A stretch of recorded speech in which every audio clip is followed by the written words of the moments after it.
Welcome to the next edition of the SCI Coffee Conversations.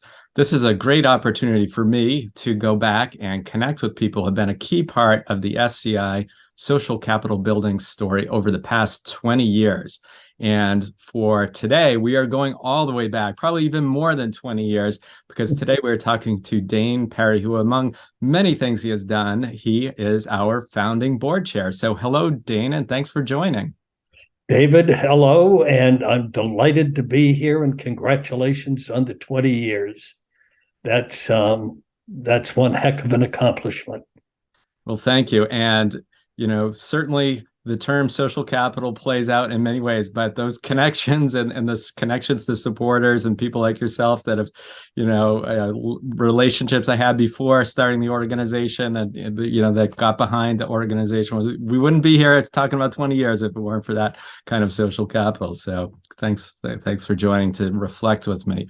But before we get into, some more serious questions, we are calling this Coffee Conversations because upon starting SCI, it wasn't just drawn up in some drawing room somewhere. We had a lot of conversations with folks, including yourself, of course, often over coffee or other such beverages at local coffee shops, which are great sources of building social capital. So I should know this over the many meetings we've had, but we often have lunch together. So I'm not even sure, what is your go-to morning drink to get you going? Is it coffee or is it something else? Well, I've got a double header to get me going in the morning, and if I don't have both, I'm sunk for the day. One is a glass of heavy pulp orange juice. Okay. And the other is decaf coffee. Oh, that's an interesting combination. Okay. Great. All right. So you've got your ritual, and it sounds like and even orange juice without pulp doesn't sound like will do the trick. Oh, that's great. That's great. Well, let's kind of start at the beginning here. As I said, you were our first board chair, and we knew each other from way. I won't even do that math of how long we've known each other. But it's a good bit more than 20 years, because we met when you were a leader of the high school program that I went to when I was a sophomore in high school. So people can probably do the math and figure out it's well over 20 years since we've known each other. So other than you can talk about how we knew each other if you like, but you probably have some people you like come and pitch you different things to get involved with, and you can't say yes to all of them. What attracted you to the concept that I was chatting with you about that became Social Capital Inc.? There's an easy answer to that. Your timing couldn't have been better. The rector at our church gave a talk on Robert Putnam's book, and that caught my attention. So I did some reading about it, read some articles by him, and was intrigued with where he was going with it and his ability to identify some major problems we have in this country in terms of our civic cohesion. And so that was on my radar. And you called me and said, Dain, would you be interested? And I said to the board, absolutely, count me in. And two key reasons for that. One was what you were trying to do, but just as importantly, it was you. And what I had observed over many years of our maintaining a relationship and seeing your leadership, seeing your organizational skills, seeing your imagination, your problem solving, and that is what has led to SCI being around for 20 years. You're able to say, okay, we've got to make some adjustments, or here's an opportunity, and that's critical to the health of the organization. Great. Well, thank you for those kind words. And, it's interesting. Now that you tell that story, I do remember that timing was right, because you read about the book. And I mean, one thing I think, one thing we're trying to do in these conversations also is highlight for people who aren't as familiar with the term social capital, some of the key concepts, and implicit in what you're saying, it's a lot about trust. And, we had that, sign on to a new board. I mean, being a board member is a responsibility, but, that relationship that have been built up over time, definitely. Definitely. So great. So thank you for that answer. And so then once you got involved, and I know we've stayed in touch since you stepped down from the board chair role a number of years ago, and I know you've kept up a little bit. But thinking back to those times when you were on the board, any moments or projects or anything that stands out over the years? Because it probably has been a good 10 plus years since you were on the board. There's a lot. There's a lot.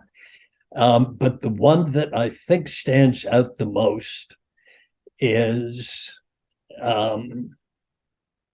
two things that I'll mention, and they're connected.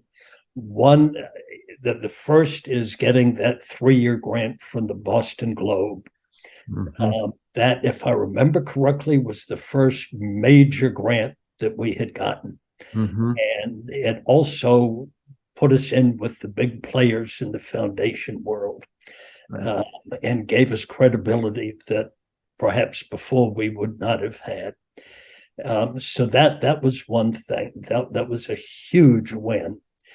But what was done with that, creating the SCI youth organization in Dorchester, and the idea of getting a grant from another corporation of, I think it was $10,000 to give to the youth organization to donate to youth who came up with good ideas on how to build social capital and do work in their community.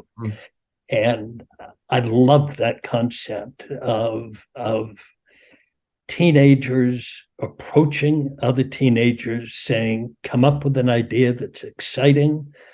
If we like it, we'll fund it. And then that group of people in charge of the $10,000 getting together and figuring out, how do we make these decisions? Huge learning curve, but the learning was critical. And then the banquet that the Globe held at the Globe headquarters, where the kids and their families were there, and it was a vibrant, fun event. Oh, that's a great memory. Yes, that the theme of giving youth resources and trusting them has continued over the years, but that particular version of it was great and really helped jumpstart it. I forget, and it's good for bringing out that Globe connection too, because it's crucial. You have an idea and have a few individual supporters, but you need that institutional piece for sure. Well, I want to segue a little, fast forward a little bit, because I know one of your big passions, and we've spent a lot of time lately, you and your wife Constance, working on the Traces of the Trade film screenings. And I know, because we've collaborated on a few of them, that's a powerful program, but I'm sure some of our listeners, a few at least, might not know about that. So if you could just give us the, high level on what that's all about, and any connections you might see to some of the SCI concepts, after you've explained it a bit, would be great. I'll try to do it in a nutshell. It's difficult to do. I'm descended from America's foremost slave traders, and 9 cousins and I went on a trip in 2001 with 2 film crews, examining that history, going to Bristol, Rhode Island, where these rogues sailed from, to Ghana in West Africa, to Cuba, where the family had 5 plantations, and back to Bristol. And the 10 of us grappling with that history and being filmed the entire time. And a documentary film, Traces of the Trade, was made out of it. The reason I said yes to the invitation on doing that was I was hoping that somehow I'd be able to take the film out and get a public conversation going on race and reconciliation. My wife, Constance, is African American. We got married after the film was made. We knew each other. We were close friends before that, got married afterwards. But she and I now take the film all across the country. We've done it over 500 times, engaging conversations engaging audiences in conversations on race. We did 2 last week at the Harvard Divinity School. Wow. We're doing one in Sarasota, Florida in early February. We're going to be in Texas for 2 weeks in March, traveling around Texas, doing a number of different screenings of the film. And we don't know how to talk about race. And it's important that we learn how to get into that conversation that most people prefer to avoid because it's uncomfortable.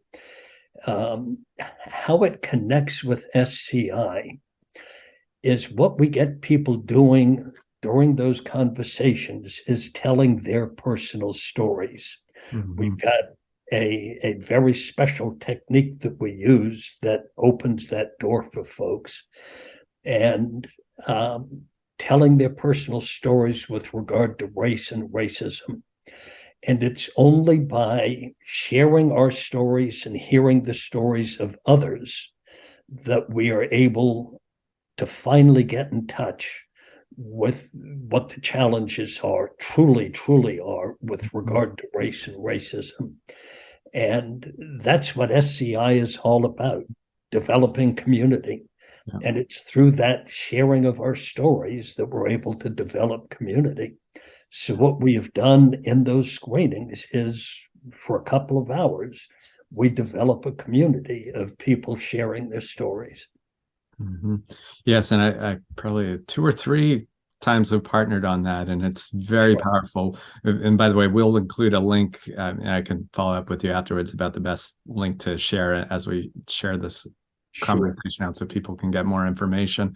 But one thing I want to pick up on that's interesting to me now is, as we've been doing a variety of programs kind of on this general idea of getting people talking about race and similar issues, is sometimes in those programs, at least in my experience in the last couple of years, it does feel like we're recruiting the choir to have the conversation a little bit. Not to say everybody has learning and growth, but I'm wondering, I know you've done those conversations in a wide range of settings. I mean, you mentioned Harvard Divinity School. I know you've done them at churches, schools. So I'm guessing you probably run into some situations where some people maybe aren't used to having those conversations. Maybe it's not there. Maybe they're not eager to. So I don't know if there are any lessons you've learned from that process about how those of us who might want to, I guess, broaden the umbrella or the tent of folks that are having conversations like that, how to pull people in and things we need to do so effectively. That is a huge challenge. One of our frustrations is most of the screenings that we do, the people who attend them are self-selecting. Mm-hmm. So they're people who make the decision of, yes, I want to be there, see this film, and engage in this conversation. The places where that is not true is at high schools and colleges and at middle schools. We do a lot of middle schools. Yeah. Where the students have to be there. Mm-hmm. But it's hard to get someone who does not want to engage in that conversation to do it. But the best way to do it is through one-on-one conversations. Mm-hmm. And again, getting back to telling our stories. And importantly, critically importantly, listening to the stories of other people, particularly people who you don't agree with.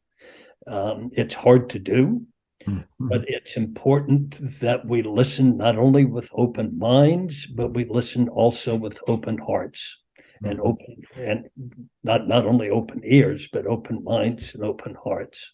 Mm-hmm. And when you're dealing with someone who has different beliefs or who's having trouble trying to understand the challenges of racism and how it truly impacts the people who are on the receiving end of it, I think one-on-one is much, much better. Mm-hmm. Mm-hmm. That's great. And do you build that into your process? I know the screenings that I've participated in, it's like group process, but do you do you have strategies for that, or you just find opportunities in your daily life to have those one-on-ones? Yeah, invitations. Yeah. Invitations. Let's have a cup of coffee. Yeah. And let me tell you what it is that I do. Mm-hmm. Mm-hmm. Sort of taken aback by it, but yeah. Yeah, that's great. I'm seeing some common themes. This is the third of these I've done, and I was just the most recent one was with Marissa Luce, who I know you know well from she overlapped in your time, and it was a similar theme in terms of it's sort of countercultural in a sense, the idea of taking the time and to have that one-on-one to tell those stories, and where it's all about rush, post, the quick fix, but this problem's been in this country for 4 centuries or more, so there are no quick fixes. It's hard work, and it's awesome what you and Constance do to do that work. It's really excellent. Thank you. I think you kind of anticipated one of my questions I was going to ask in terms of lessons learned. I think though that's a great piece, but maybe we can conclude with just any thoughts. You joined the SCI board about 20 years ago. Things were a lot different then in many ways. Believe it or not, starting SCI 20 years ago did not solve all of the problems of our communities. Still got plenty. But do you want any thoughts on how, as SCI looks to the next 20 years, why the mission and work we're doing is still particularly important in the times we find ourselves in? That's a huge softball question. We're a terribly, terribly divided country right now. Mm-hmm. And through the work that SCI is doing, and the way you go about doing it, you're bringing together people of different political beliefs.